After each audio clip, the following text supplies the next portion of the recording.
Muy buenas tardes, hermanos, de los que estamos aquí presentes. Buenas tardes. Es un gusto poder estar una vez más reunidos con ustedes en su casa de oración, aquí en donde se reúnen, y también a nuestros hermanos quienes nos ven desde las diferentes plataformas digitales y en las radios. Es un gusto poder estar con ustedes y darle secuencia a nuestro proyecto de plan de salvación, es decir, la serie de temas. Son 8 temas del plan de salvación. Estamos en el tema número 5, en el tema número 5, y esperemos poder resumir un poquito más porque falta mucho y no quisiera dejar material sin ver al final en los próximos temas. Así que vamos a tratar de ir un poquito más rápido, que es ni 8 temas, ni un semestre, ni un año, ni 5 años van a poder estudiarse lo que hizo Jesús por nosotros para darnos vida eterna, ¿verdad? Así que es mucho lo que Dios nos dio y lo que está en su palabra. Así que vamos a dar inicio a este tema número 5. Quiero invitarles que por favor doblemos nuestras rodillas para tener una palabra de oración antes de abrir la Biblia.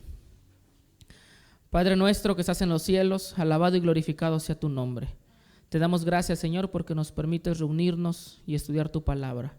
Queremos que seas tú quien esté en medio de nosotros y que al estudiarla, Señor, lo único que salga de tu Biblia, Señor, sean los mensajes que tú tienes para nosotros y pueda hacernos cambios rotundos en nuestras vidas.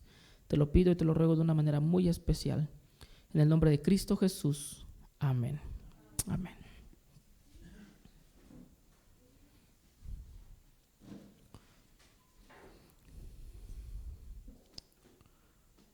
Muy bien,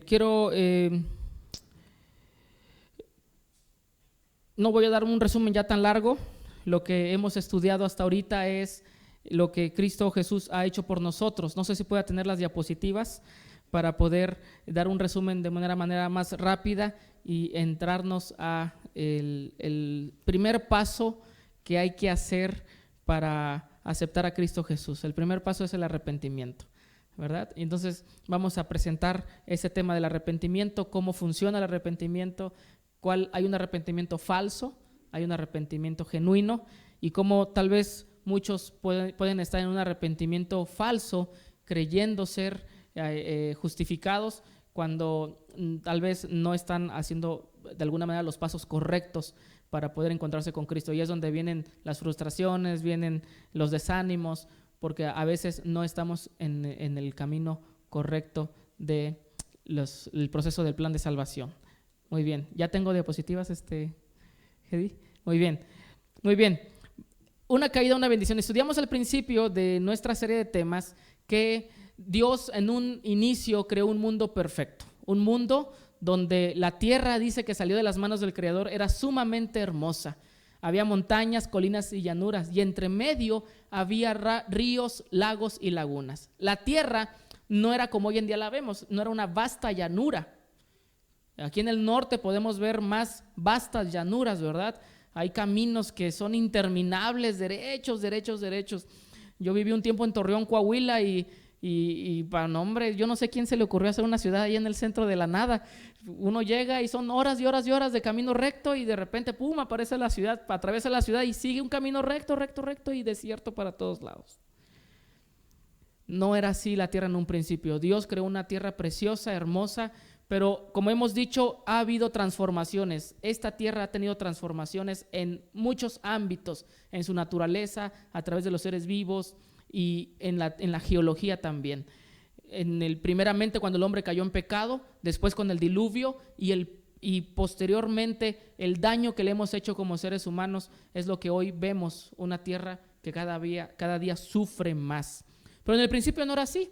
Y Dios quería que fuese así siempre, que fuese una tierra perfecta, una tierra buena para todos nosotros, una tierra donde tú y yo íbamos a vivir por la eternidad, no donde íbamos a vivir 80 años, 120 años, 969 años como vivió Matusalén, sino que íbamos a vivir para siempre.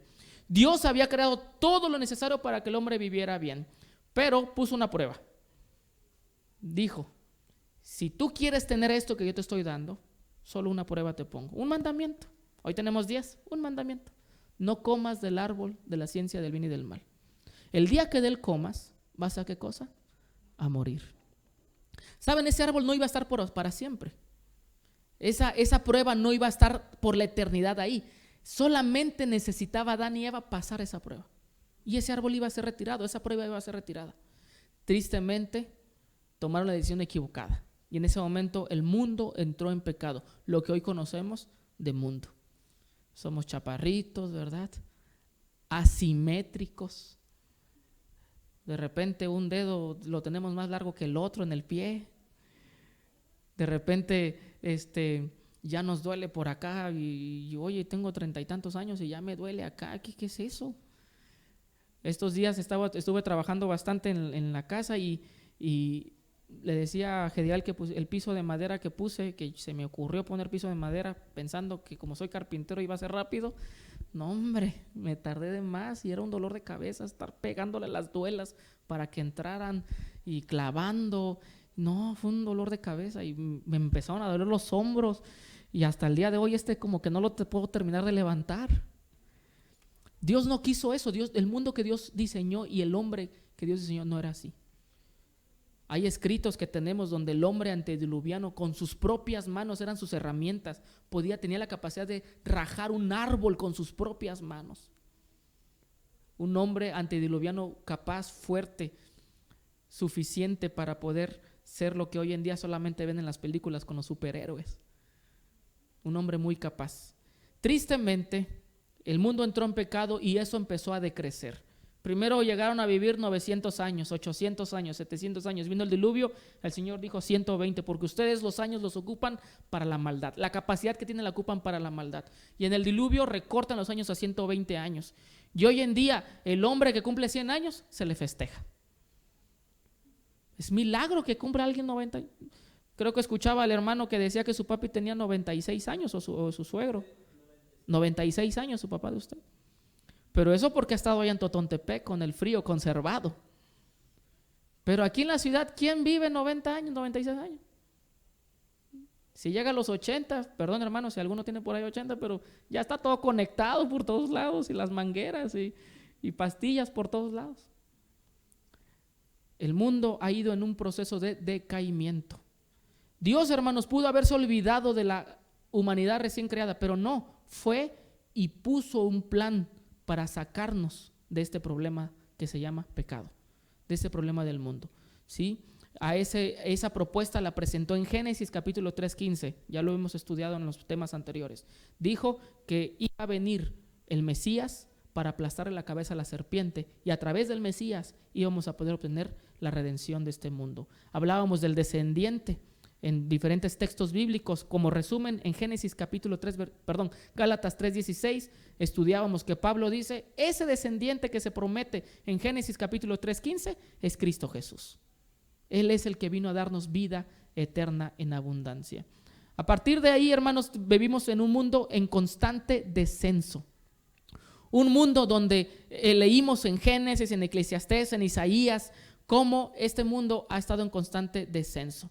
Estudiamos en Romanos 3:10, 3:23, 6:23, cómo el mundo ha caído constantemente en ese descenso. Estudiábamos entonces nuestra gráfica del plan de salvación, ¿sí? Donde decíamos que en el principio Dios creó al mundo y Dios caminaba con el hombre platicaba con Dios cara a cara, pero cuando hubo la separación, entonces Dios tuvo que poner límites, cerró el huerto del Edén, quitó el árbol de la vida y entonces al hombre lo manda de regreso, lo saca del huerto del Edén y entonces empieza a pasar todo lo que hoy estamos viviendo, una humanidad en constante decaimiento. Vimos cómo Cristo Jesús, o es lo que vamos a estudiar hoy, ¿verdad? Cómo Cristo Jesús tomó la decisión de venir a buscar lo que se había perdido. Y vamos a quedarnos ahí un ratito antes de entrar al tema del arrepentimiento. Quiero invitarles que vayamos en nuestras Biblias a Lucas 19:10. Va a ser nuestro primer texto bíblico. Lucas capítulo 19, versículo 10. Esta mañana estudiábamos. Porque el Hijo del Hombre vino a buscar y a salvar lo que se había perdido.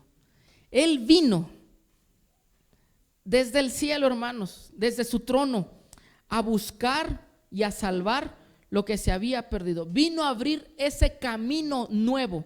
Un camino, hermanos, vamos a regresar a la diapositiva, por favor. Un camino que no había sido abierto antes. Un camino donde a partir de Cristo Jesús empieza a subir de regreso al reino celestial.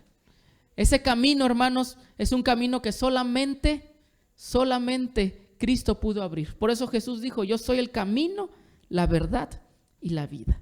Nadie viene al Padre si no es por mí. ¿Cómo vamos a hacerle con aquellas personas que se encuentran aquí y no se han encontrado a Cristo Jesús? Saben que nuestra tarea tuya y mía es a estas personas mostrarles a Cristo Jesús. ¿Cómo? ¿Cómo lo hacemos? ¿Con la fe de Jesús? ¿Con la palabra de Dios? ¿Con nuestro testimonio? ¿Qué tenemos que hacer para que las personas que no se han topado con Cristo Jesús y van en un descenso hacia la muerte eterna no la acepten a Cristo Jesús para que empiecen a subir? El primer paso que tenemos que lograr con nosotros mismos y con nuestros semejantes, con nuestros prójimos, es llevarlos al arrepentimiento. ¿Cómo los llevamos al arrepentimiento? Quiero invitarles que vayamos a Juan capítulo 3 y vamos a estudiar eso justamente, el arrepentimiento. Cómo nosotros debemos de pasar por ese proceso de arrepentimiento o cómo podemos ayudar a las personas en el plan de salvación para que tengan un arrepentimiento. Y la anécdota de la plática que tuvo Jesús con Nicodemo, de ahí vamos a extraer el conocimiento o los pasos de Jesús para poder saber cómo llevar a las personas al arrepentimiento. 3:1 de Juan. Había un hombre de los fariseos que se llamaba Nicodemo. Era príncipe de los judíos. Este vino a Jesús de noche y le dijo: Rabí, sabemos que has venido de Dios por maestro, pues nadie puede hacer los milagros que tú haces si no está Dios con él. Respondió Jesús y le dijo: de cierto te digo, el que no naciere otra vez no puede ver ¿qué cosa? El reino de Dios. Para que tengamos un arrepentimiento, hermanos, necesitamos nacer otra vez. Nacer otra vez. Nicodemo, quien sí sabía lo que estaba hablando Jesús, pero que quería hacerse un ladito, y Jesús, si hubiera tenido una Biblia, Jesús ahí le hubiera dado un biblazo a Nicodemo, ¿verdad? Porque Nicodemo le dice: ¿cómo puede un hombre nacer siendo viejo? ¿Acaso puede entrar por segunda vez en el vientre de su madre y nacer? Nicodemo le dice: ¿a poco podemos otra vez volver a entrar a un proceso de gestación habiendo ya nacido? No, Nicodemo, no estamos hablando de eso. Hermanos, hay dos nacimientos que tú y yo debemos de tener. El primero, que es el de mamá, y el segundo, el que es de Cristo Jesús. Un nacimiento nuevo. Cuando nacemos de nuevo, somos como bebés, dice la palabra de Dios, que empezamos a crecer. Ahora nacemos ¿en quién? En Cristo Jesús. En la diapositiva que tenemos, cuando aceptamos a Cristo Jesús está la cruz. Y cuando aceptamos a Cristo Jesús empezamos a subir, empezamos a crecer. No es que aceptamos a Cristo Jesús y ¡pum!, ya estamos en la vida eterna. No es que aceptamos a Cristo Jesús y ya de volada estamos en el otro lado. Hay gente que tristemente así se cree. Se cree que ya fue aceptada, ya se convirtió en el anciano de la iglesia y pues ya está del otro lado. Ya no necesita, ya. Es un proceso de crecimiento constante, donde empezamos como bebés. Jesús le dijo a Nicodemo: tienes que nacer de nuevo. Hermanos, si queremos ver el reino de los cielos, tenemos que nacer de nuevo, en espíritu y en verdad. ¿Cómo está eso? Y es que muchas veces, hermanos, cuando la persona quiere nacer de nuevo y a veces simplemente lo hace, va al bautisterio, se da una mojada nada más ese día, salió del bautisterio y no pasó nada en él, más que se mojó y se secó al otro día. Bueno, en ese momento. El nacimiento que Dios pide de nosotros es un cambio que solamente Dios va a hacer en cada uno de nosotros si nosotros lo permitimos. A ese cambio en el plan de salvación se le llama el arrepentimiento. Quiero ser muy claro. En el momento que nacemos de nuevo, debe de haber en nosotros un arrepentimiento, un cambio de vida. Jesús le dijo, versículo 5, de cierto te digo que el que no nazca de nuevo no puede entrar al reino de los cielos. Eso es claro, hermanos. No hay persona, al menos así lo está diciendo Jesús en este texto, no hay persona que no puede ir al cielo si no se bautiza. Necesita bautizarse, necesitamos bautizarnos, pero no un remojón, sino un bautismo en espíritu y en verdad. ¿De qué se trata ese bautismo en espíritu y en verdad? Dijo Jesús en el versículo 6, lo que es nacido de la carne, carne es. Es decir, el que nace como bebé, bajo su mamá, su papá, es carne. Pero necesitamos que haya un nacimiento en espíritu. Y ese nacimiento es el que tú y yo debemos de experimentar. No te maravilles, dice el versículo 7, de que te dije, es necesario nacer otra vez. El viento sopla de donde quiere y oye su sonido, pero no sabes de dónde viene ni a dónde va. Así es todo aquel que es nacido del Espíritu. Versículo 9, Nicodemo respondió, ¿cómo puede hacerse esto? Una clase de cristología muy sencilla. Nicodemo dice, ¿cómo puede hacerse esto? Jesús le dijo, pero si tú eres maestro de Israel, tú deberías de saber esto. ¿Cómo no vas a saber esto? En el versículo 11, de cierto te digo que lo que sabemos hablamos y lo que hemos visto testificamos y no recibís nuestro testimonio. Versículo 13, nadie subió al cielo sino el que descendió del cielo, el Hijo del Hombre que está en el cielo. Versículo 15, para que todo aquel que en él crea no se pierda, sino tenga vida eterna. De tal manera amó Dios al mundo que ha dado su Hijo unigénito para que todo aquel que en él crea no se pierda, sino tenga vida eterna. Es necesario, hermanos, nacer de nuevo. ¿Cómo nacemos de nuevo? En verdad. Porque nacer de nuevo de una manera física, pues podemos, pastor, yo me quiero bautizar. Está bien, hermana. Hacemos un pequeño estudio bíblico, platicamos con la persona y entonces venimos y se hace una ceremonia bautismal y se bautiza. No estoy diciendo que es algo malo, es bueno y buenísimo y hay que hacerlo. Pero si la persona no está pidiendo porque ha tenido un sincero arrepentimiento, entonces no es un bautismo con un sincero arrepentimiento, con una verdad. ¿De qué se trata? ¿De qué se trata el arrepentimiento? Quiero empezar a citar, aunque hay muchos textos bíblicos que nos van a ayudar, pero ahorita vamos a citar mucho este libro que es El Camino a Cristo. Yo lo tengo en esta versión, hay muchas versiones. El Camino a Cristo tiene un capítulo exclusivo donde habla del arrepentimiento. El arrepentimiento, así como necesita que uno nazcamos de nuevo, tiene otro proceso que va inmerso que se llama la justificación. Y no quiero que se me vayan a empezar a enredar ahorita. ¿Qué es justificación? Eso lo vamos a estudiar más tarde. Pero ¿qué es la justificación? La justificación es aquello lo que me permite que yo soy el que tengo que pagar. Recuerden que la paga del pecado es la muerte. En Génesis Dios dijo, el día que comas de él vas a ¿qué cosa? A morir. Nuestra paga era la muerte, pero Cristo nos justificó. ¿Cómo nos justificó? Miren, el capítulo 3 del Camino a Cristo empieza preguntando justamente eso. ¿Cómo se justificará el hombre con Dios? Pareciera increíble que justifiquemos a un pecador. Yo les pongo un ejemplo. Un juez. Hay una persona que ha robado aquí Ahí está su abogado. Y aquí está la persona al que le robaron. Entonces el juez justifica al pecador, al ratero. Miren cómo lo va a justificar. Y esto es lo que hace Dios. Pero fíjense nada más. Esta persona se metió a Walmart.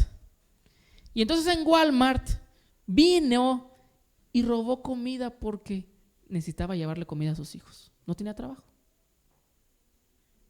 Robó las cámaras de seguridad. Aquí está el gerente de Walmart. Y entonces seguridad se dio cuenta que estaba robando. Viene, lo agarra y lo lleva a juicio. Y aquí estamos en el juicio. Entonces, yo les hago la pregunta. ¿Esa persona robó? Robó. ¿Es merecedora de lo que dice la ley acerca de los que roban en centros de establecimiento? Que no sé cuál sea la ley, pero vamos a poner que son 6 meses de cárcel, un ejemplo. 6 meses de cárcel porque robó. Y entonces el juez viene y dice, ¿saben qué? Pues es que él necesitaba comer. Pero juez, hay una ley, dice el abogado del gerente de Walmart. Hay una ley. Y la ley dice que aquel que roba tiene que ir a la cárcel 6 meses, no importando los motivos. No importando los motivos, él tiene que ir a la cárcel. Ahora, por la Constitución, efectivamente, hermanos, él tiene que ir a la cárcel, ¿sí o no? Hubo una razón noble por la que hizo, una razón por la necesidad, sí, pero tiene que ir a la cárcel. Entonces el juez halla gracia en el pecador y dice, te absuelvo de tu pecado. La ley la hace a un lado.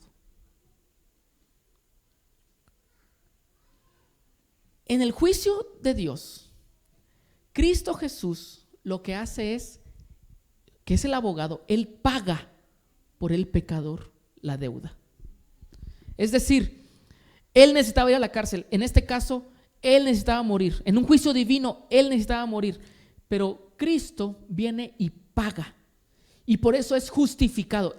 El que comió el del huerto del Edén, en Génesis 2:17, comió y transgredió la ley, es justificado.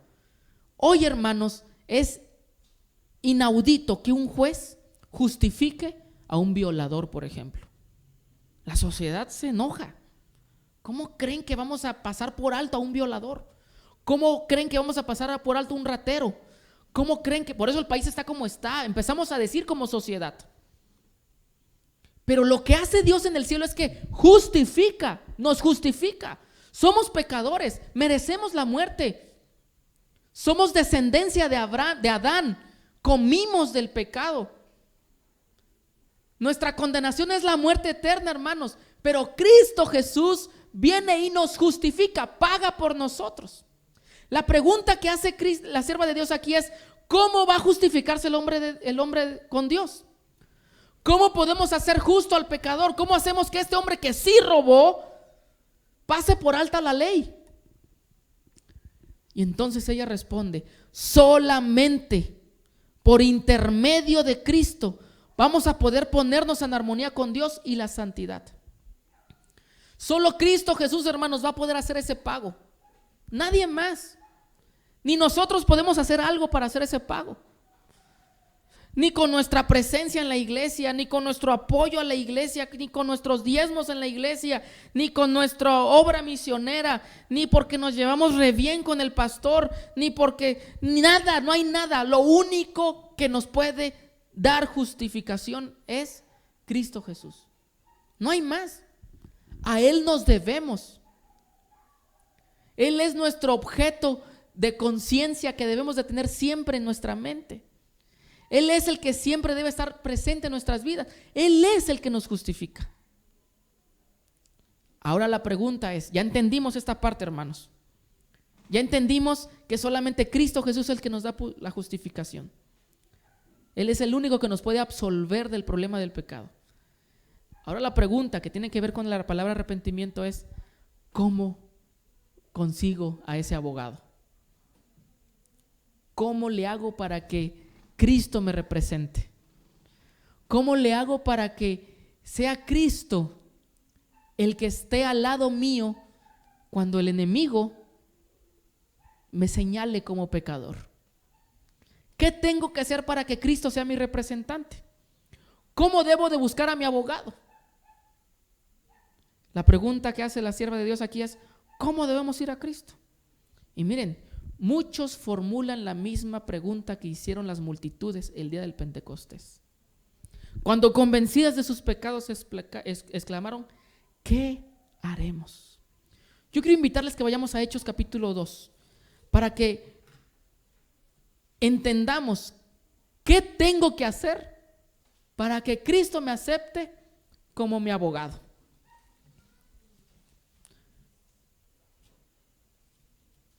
Hechos capítulo 2. Nos ponemos rápido en sintonía. ¿Qué está pasando aquí en Hechos 2? En Hechos capítulo 2 están los discípulos de Jesús en el aposento alto. Recuerden que Jesús había ascendido al cielo. Y cuando ascendió, Jesús les dijo: miren, yo me voy a ir, pero necesito que ustedes se vayan al aposento alto y ahí estén unidos, oren, ayunen, porque va a bajar el Espíritu Santo. Yo me voy, pero va a bajar el Espíritu Santo. ¿Cuánto tiempo estuvieron ahí en el aposento alto ayunando, orando, cantando, unidos? ¿Alguien sabe? ¿Cuántos días le calculan que estuvieron ahí? Pues no le calculan, la palabra de Dios dice cuántos días estuvieron ahí. No, 10 días. Jesús había estado miren, después de la resurrección, Jesús estuvo con ellos 40 días. O sea, estuvo más de un mes Jesús mostrando en sus manos, en sus pies, mostrando sus heridas. Yo soy el Mesías.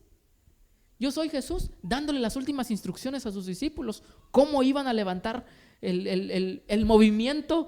En ese entonces no se llamaban cristianos, se llamaban el movimiento del camino, así los llamaban los demás. Ellos son los del camino.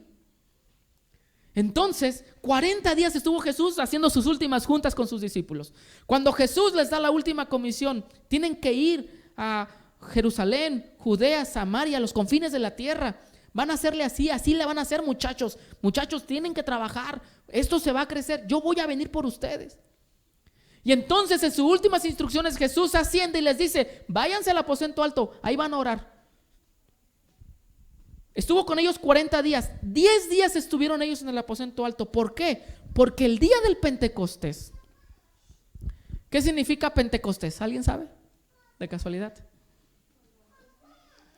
Sí, miren, la palabra Pentecostés significa 50 días. Pente es 5. Pentágono, por ejemplo, son 5 lados. ¿Sí? Y costes son decenas, son 5 decenas. La fiesta del Pentecostés se celebraba 50 días después de la Pascua. Cristo murió en la Pascua, ¿correcto? Cristo, al morir en la Pascua, 50 días después, era la fiesta del Pentecostés. Por eso el derramamiento del Espíritu Santo se hizo en el día del Pentecostés. ¿Qué sucedía en el día del Pentecostés? Miren, hermanos, yo necesito que nos pongamos en sintonía en ese tiempo. Jesús había predicado por 3 años y medio en todas las regiones alrededores. Habían judíos, estos judíos se llamaban los judíos de la diáspora. Los judíos de la diáspora eran judíos, así como Gediael, que habían nacido en Oaxaca, tenían las costumbres mijes. Bueno, no tengan costumbres mijes, ¿verdad? Pero vivía fuera de Oaxaca. Bueno, muchos de ustedes así estamos, ¿no? Yo también así estoy.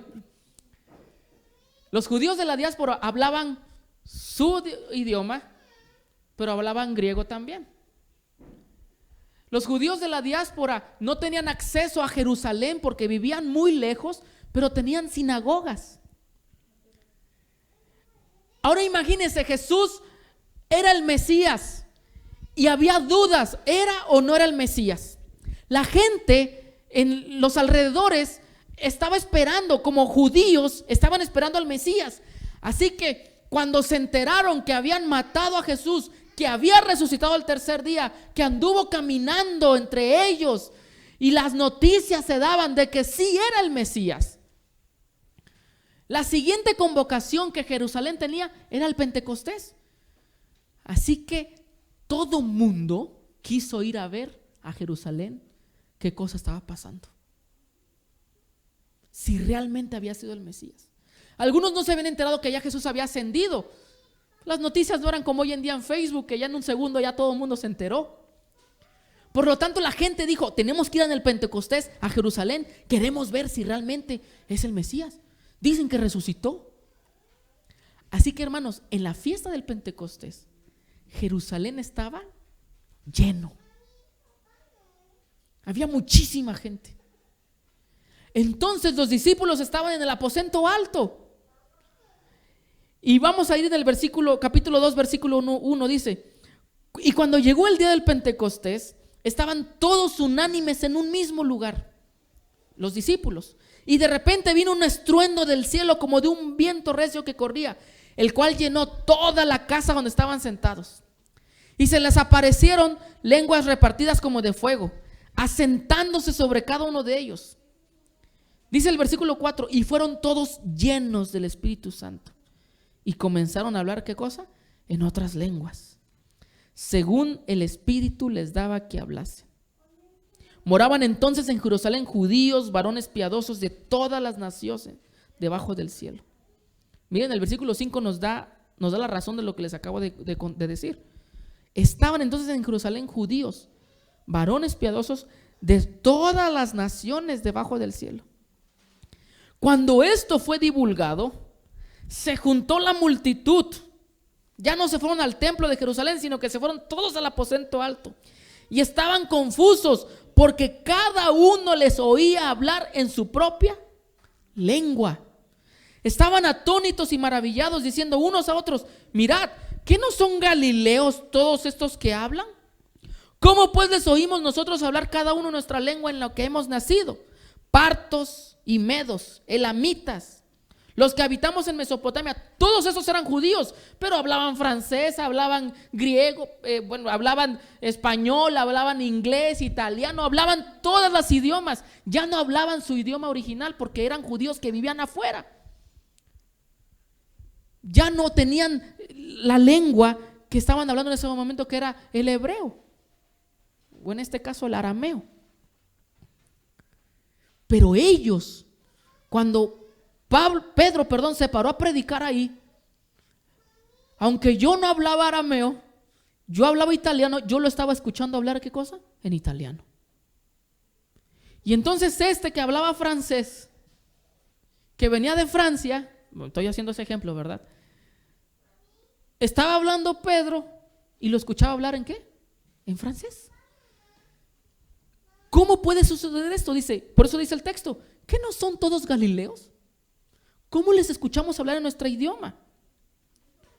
Y ahí empieza a decir cuántos idiomas eran, de dónde todos los que venían: los partos, medos, elamitas, Mesopotamia, Judea, Capadocia, Ponto, los que veníamos de Asia, en Frigia, Panfilia, gente que venía de Egipto, gente que venía de las partes de Libia, que está más allá de Cirene.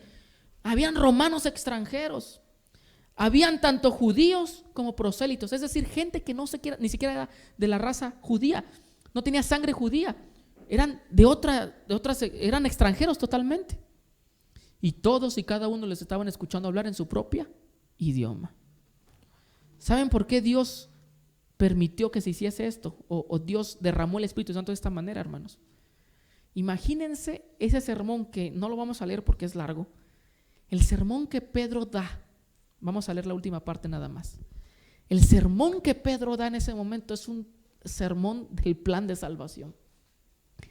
Y toda esa gente que en ese momento tal vez no habían traductores necesarios, toda esa gente escuchó el plan de salvación e iba a regresar a sus ciudades, iba a regresar a sus países con ese mensaje de salvación. Hermanos, Dios lo que hace y lo que hace hoy en día, hoy con las redes sociales, no sabemos a dónde los temas que se graban de pastores, de hermanos, cómo se van los libros cuando repartimos libros, ¿verdad? No sabemos a dónde están llegando. Hace ratito la hermana Ana me contaba, ¿verdad?, que de niña su abuelito le contaba la historia. Ella sabía que su abuelito era adventista, pero de 5 años, dice. El abuelito falleció, ellos se salen de Veracruz, llegan a Guadalajara, no saben nada, hasta que llegó un deseado de todas las gentes en sus manos. Ahí andan rondando nuestros libros a veces. La gente los recibe tal vez en el autobús, pero no le interesa, lo deja ahí en el asiento. El Espíritu Santo está guiando esos libros. Y entonces de repente viene uno y se sienta al lado de él. Mira este libro, ¿de qué es? Ah, mira, interesante. Y empieza a estudiar ese libro. ¿Sí o no? Así funciona, pues. Así funcionan los temas hoy en día, así funcionan las redes sociales hoy en día. Alguien le da a compartir por ahí, alguien está en un momento de desesperación, abre el canal, abre el grabado de hace 5 años y empieza a ver un tema que era el que necesitaba para ese momento. Yo recuerdo una vez en Montemorelos, estaba dando la lección de escuela sabática en un grupito pequeño y llegó un señor desconocido, ropa no de iglesia, se sentó. Dice, hermano, dice, ¿cuánto? 3 meses estuve viendo el canal 3ABN, dice. Esa noche yo me iba a suicidar. Yo no le creí porque esas historias las cuentan los pastores a veces, ¿no? Y yo no le creí. Esa noche me iba a suicidar, pastor, y estaba así, mire, cambiando tema, cambiando los canales. Y de repente, ¡pum!, 3ABN. Y lo empecé a escuchar. 3 meses estuve viendo el canal, dice. No fui a trabajar, pastor, encerrado viendo 3 meses del canal. Hasta que ahí mismo me enteré que aquí cerca, él era de Monterrey, aquí cerca en Montemorelos, había una universidad y había una iglesia. Y aquí vengo entrando, pastor, dice. Quiero bautizarme, dice. Lo visitamos después en Monterrey, hicimos un grupito pequeño y estuvimos viendo varios pastores, estudiantes de teología con él. Y ahí anda el hermano, ya le perdí la pista, la verdad, pero ahí anda. En esta ocasión, Dios no tenía esas herramientas como tal vez hoy hay. Y por eso necesitó que cada uno de los que estaban ahí entendiera en su propio idioma para llevarse ese mensaje de salvación a sus comunidades, a sus pueblos, a sus ciudades, a sus países. Ese es el derramamiento del Espíritu Santo. ¿No decimos amén por ello? Amén. ¿Qué pasó? Miren, se rieron de ellos. Algunos se rieron, dice, estaban todos atónitos, versículo 12, y perplejos, diciendo unos a otros, ¿qué significa esto? Mas otros, burlándose, decían, están llenos de mosto. Es decir, esta gente está borracha. Algo está pasando aquí. ¿Por qué? No puede ser, estamos escuchando. Hermanos, en ese momento, en el versículo 15, empieza un sermón poderoso de Pedro. Hay muchos sermones en la palabra de Dios, pero este sermón me encanta, porque es un sermón donde presenta el plan de salvación, pero no vamos a leerlo porque ya me queda poco tiempo. Vamos a ir directamente, por favor, en el versículo 32. A este Jesús resucitó Dios. Pedro está predicando, de lo cual todos nosotros somos, ¿qué cosa? Testigos. Miren, la gente no creía en Cristo Jesús en ese momento. Dice la sierva de Dios en el deseo de todas las gentes que esta gente que estaba escuchando el tema, muchos de ellos 50 días antes habían gritado, crucifíquenle. Habían estado en la turba ahí con Caifás, en las turbas ahí diciendo con Pilato, estaban diciendo, crucifíquenle, es un impostor. Eran gente sincera. Y es que, hermanos, en nuestras iglesias muchas veces tenemos gente sincera, pero por motivos distintos gritan, crucifíquenlo. Pero esta gente ahora estaba ahí. A ese que habían gritado crucifíquenlo, lo habían visto caminar después al tercer día. Así que la gente estaba, eso era una revolución, hermanos. Y Pedro les está diciendo, a ese Jesús que ustedes gritaron, crucifíquenle. Nosotros somos testigos que Él lo resucitó.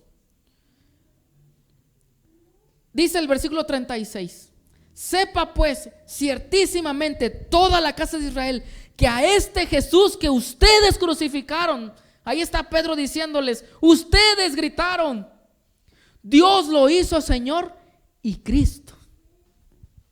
Al oír esto, en el versículo 37 dice, al oír esto, se compungieron de corazón. ¿Qué quiere decir eso? Les entró una tristeza, les entró, hermanos, algo en el corazón que doblega. La palabra arrepentimiento en su original es no los cólicos, no, es las entrañas. Así como cuando dicen los novios que sienten maripositas en el corazón.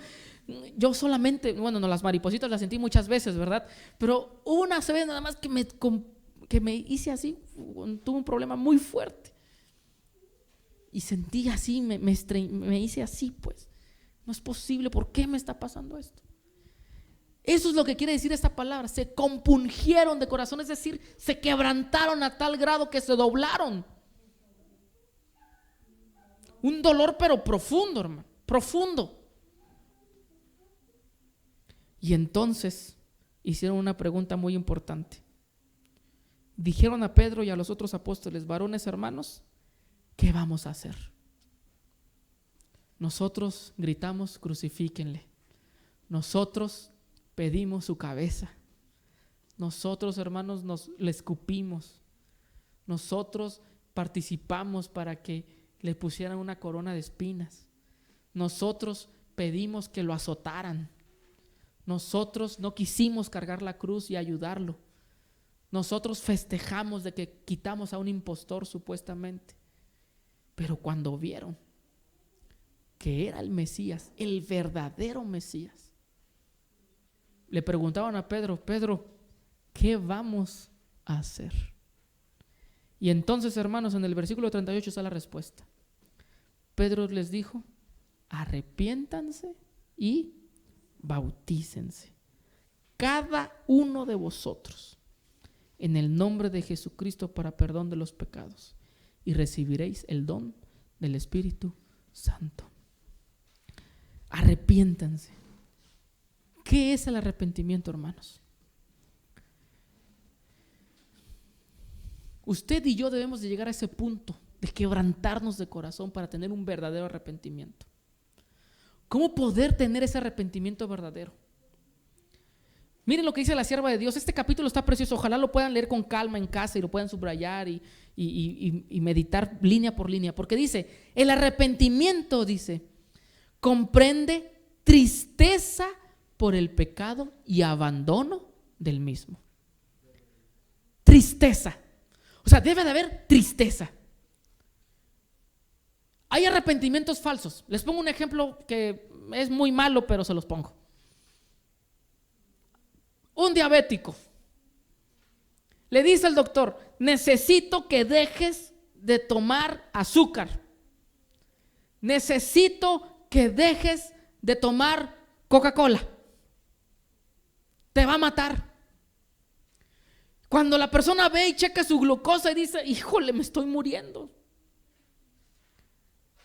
Pero el arrepentimiento falso es que por miedo a la enfermedad, por miedo a la muerte, dejo de tomar Coca-Cola. Pero en el momento que checa su glucosa y ve: ay, mira, ya estoy mejor, ¿qué hace? Ese es un arrepentimiento falso, porque es con miedo a algo. Si usted y yo estamos en la iglesia porque quiero ir al cielo, no quiero estar en el infierno, no quiero perderme. Así es. Así es. Hoy en día mucha gente está comiendo saludable. ¿Por qué? Porque ya se encontraron que las personas saludables, el coronavirus pasa de largo, ¿no? O de ladito. Porque a mí, yo perdí el olfato, pues. No más. Gracias a Dios, ¿no? Pero las personas que tienen diabetes, hipertensión, ¿qué está pasando con el coronavirus con esas personas? Hombre, es algo crítico. Crítico, y los lleva a la muerte. Entonces, por miedo la gente está comiendo ahorita saludable. No, esos adventistas, mis respetos para ellos. Yo no quiero hablar mucho porque estoy ahí en las cámaras, ¿verdad? Pero yo tengo una tía. Yo tengo una tía que por miedo por enfermedades, dejó de comer.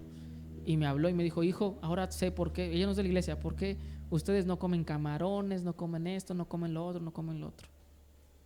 Pero nomás se quitó el cáncer, se quitó la enfermedad. Y la próxima vacaciones que tuve con ellos, otra vez a la misma alimentación. Arrepentimientos falsos. El arrepentimiento genuino, hermanos, es aquel que comprende tristeza por el pecado y abandono del mismo. Ahora, eso no llega solo. Eso no crean que nosotros lo vamos a fabricar. Nosotros vamos a agarrar la coca y decir: ¡ay, qué fea la Coca-Cola! No, hay que hacer algo extra. Ahorita vamos a ir a ver qué. No es que un arrepentimiento verdadero lo vamos a lograr nosotros, hermanos. Un arrepentimiento verdadero necesitamos algo extra. Déjenme ir para allá. No es que los quiero poner en suspenso, pero quiero ir por pasos. No renunciaremos al pecado a menos que veamos su pecaminosidad. Mientras no lo repudiemos de corazón, no habrá cambio real en la vida. Mientras no se repudie, mientras diga no y no y no me gusta, no quiero. No es de que, híjole, es que soy de la iglesia y en mi iglesia me prohíben y sí, soy muy débil, me gusta y sí, mira, se me está haciendo agua la boca, aquí siento cosas, pero no, así no funciona. No. Un verdadero arrepentimiento es aquel que pues, no me gusta. No me llama la atención. Ahora, hermanos, ¿cómo le hacemos para obtener eso? Mire, tristemente no tengo pizarrón y la verdad no le pedí a Gediel pizarrón y no sé si se iba a poder tener pizarrón. Pero son pasos: justificación, arrepentimiento. Para aceptar a Cristo Jesús necesitamos ser justificados. Para ser justificados necesitamos tener arrepentimiento verdadero. Y para tener arrepentimiento verdadero necesitamos algo extra. Ya ven, espérenme tantito. Hay muchos que no entienden la naturaleza verdadera del arrepentimiento.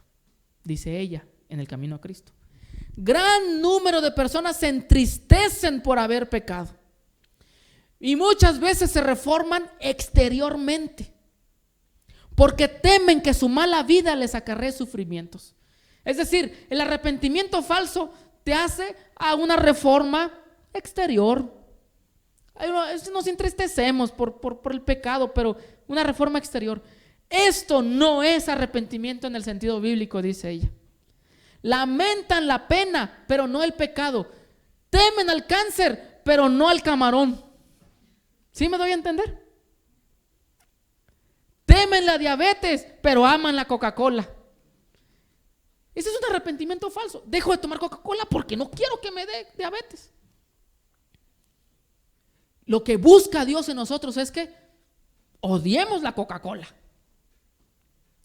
Insisto, es un ejemplo feo o tonto, pues, el de la Coca-Cola, porque los pecados es una lista distinta, ¿verdad? Muchas veces. Como la envidia, como el orgullo y todo lo que vaya en contra de Dios, pues. Hasta la flojera entra. Lamentamos la pena más bien que el pecado. ¿Cómo le hacemos, hermanos, para que podamos tener un arrepentimiento genuino? Aquí viene la respuesta. Cuando el corazón cede a la influencia del Espíritu de Dios. ¿Qué significa eso? Cuando yo le digo al Señor: Señor, la Coca-Cola me gusta, no quiero tener diabetes, pero me gusta la Coca-Cola. Pero yo sé y veo en tus mandamientos que la Coca-Cola es mala. Yo veo que la envidia es mala. Yo veo que mi carácter es malo, Señor. Me hace enojarme con mis hermanos carnales. Me hace ponerme en una situación difícil. El yo, mi orgullo, lo que yo hago, esto, insisto, no es la coca, es esto que está aquí, pues. Sé que es malo y sé que me va a acarrear esto, Señor, pero yo necesito que me ayudes a quitar esto. ¿Cómo le hacemos, hermanos? Dice la sierva de Dios, y textos bíblicos un sinfín que pedí disculpa al principio, que aquí está un poco más claro en el sentido de la explicación del tema, pero Cristo Jesús lo hace perfectamente su explicación también. Esto lo logro cuando yo le digo a Dios: Señor, ayúdame, cedo mi influencia de mi corazón. Señor, aquí está mi corazón, yo no puedo. He intentado muchas veces, pero no puedo. Siempre me gana y siempre nos va a ganar, hermanos. Yo les decía en estos temas, no nos podemos poner a discutir con Satanás. Satanás es más sabe, como dice el refrán, más sabe por viejo que por diablo, ¿no? O sea, él tiene una capacidad increíble para hacernos caer, para ponernos la Coca-Cola. Yo insisto con el pecado, pero él es para ponernos momentos de envidia, momentos de vicios. Todo lo que nos esté alejando de Dios, él es perfecto para hacernos caer en eso. Y nos va a ganar. No hay de otra, hermanos, nos va a ganar. En el momento que Adán y Eva empezaron a dialogar, ya. No fue cuando comió, eso ya estaba hecho. Fue cuando empezaron a ¿qué cosa? A dialogar, a platicar. Ahí ya. No vamos a poder por nosotros mismos. Lo que tenemos que hacer es decirle: Señor, abro mi corazón. Ven tú y hazlo por mí. Ayúdame, por favor. Hermanos, cuando nosotros hacemos eso, cuando nosotros le demostramos a Dios que somos impotentes, cuando le decimos al Señor: yo no tengo la capacidad. Es que el problema, hermanos, de nosotros es nuestro orgullo. Yo puedo. ¿Cómo no voy a poder? No lo decimos así, pero decimos: yo lo hago. Pero en el momento que nos debilitamos, en el momento que nos hacemos niños, el que no fuera como niño no entrará en el reino de los cielos. En el momento que no decimos: ya no vivo yo, sino ahora Cristo vive en mí. En ese momento, hermanos, cuando nosotros decimos: no puedo, aquí está mi corazón, cedo mi corazón a ti, el Señor, yo no sé qué hace en nosotros, hermanos. Eso es un misterio inexplicable que Dios hace en nosotros, y que por más le queremos decir al vecino: es que pasó esto, estás loco. Pero uno sabe qué pasó en uno. Uno sabe que vivió un cambio en su vida. Cuando yo regresé de Estados Unidos, yo regresé totalmente otro. Yo me encontré con mi Dios allá en Estados Unidos. Y cuando yo regresé, mis amigos me vieron y me dijeron: ¿qué te hicieron? Y les dije: y no es eso nada más, le dije: voy a ser pastor. Estás loco. Porque ellos me conocieron quién era yo antes. Hay un cambio en nuestra vida. Ese cambio, ese giro, cuando vemos el plan de salvación en la diapositiva, ese giro, hermanos, solamente lo hace Cristo Jesús cuando cedemos nuestro corazón a Dios. Miren lo que sucede, porque tengo que ir terminando. Cuando el corazón cede la influencia del Espíritu Santo, al Espíritu de Dios, la conciencia se vivifica. El pecador discierne la profundidad y la santidad de la sagrada ley de Dios. Uno dice: yo no puedo hacerle eso a mi Dios. Yo necesito cambiar. Con el hijo pródigo, ¿qué es lo que sucede? El hijo pródigo viene, dice: vuelve en sí, dice el texto. Recapacita, dice: ¿cómo puedo yo estar aquí en medio de los cerdos, queriendo comer la comida de los cerdos, si no tengo acceso a la comida de los cerdos? Y los trabajadores de mi papá tienen mejor vida que yo aquí. Y dice el texto: y volvió en sí. Uno se revivifica en su mente, cambia. Hay un cambio, hay un giro de 180 grados. Vas para allá, volteas. Es un cambio total. Cuando la gente ve eso, dice: ¿pero qué te pasó si tú eras esto, tú eras lo otro? Ese es el poder misterioso que solamente Cristo Jesús hace, nadie más. Ningún pastor lo hace, ninguna iglesia lo hace, la Biblia tampoco lo hace. La Biblia es un vínculo que lo hace, pero no hay nada que lo haga, solo lo hace ¿quién? El Espíritu de Dios. Hoy vamos a dar gracias a Dios y a pedirle que nos dé un verdadero arrepentimiento. Vamos a doblar nuestras rodillas, por favor. Tenemos que terminar y vamos a orar. Padre nuestro que estás en los cielos, alabado y glorificado sea tu nombre. Te damos gracias porque en el plan de salvación nos enseña, Señor, que tenemos que ser justificados. Es decir, tú tienes que aparecer como nuestro abogado para que pagues por mí. Para obtener una justificación necesito tener un arrepentimiento verdadero.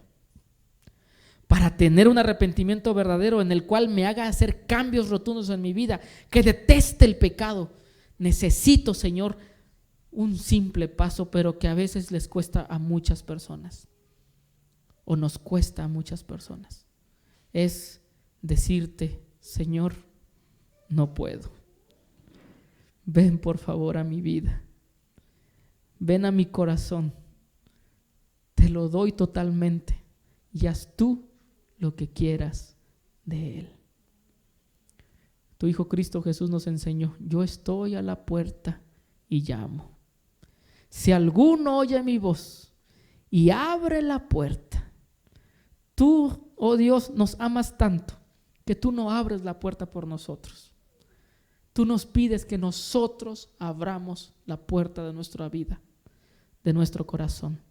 Y entonces, Señor, cuando abrimos la puerta, cuando cedemos nuestro corazón a ti, entras y cenas con nosotros. Ayúdanos, Padre, a que tengamos arrepentimientos verdaderos. En Cristo Jesús te lo pedimos. Amén.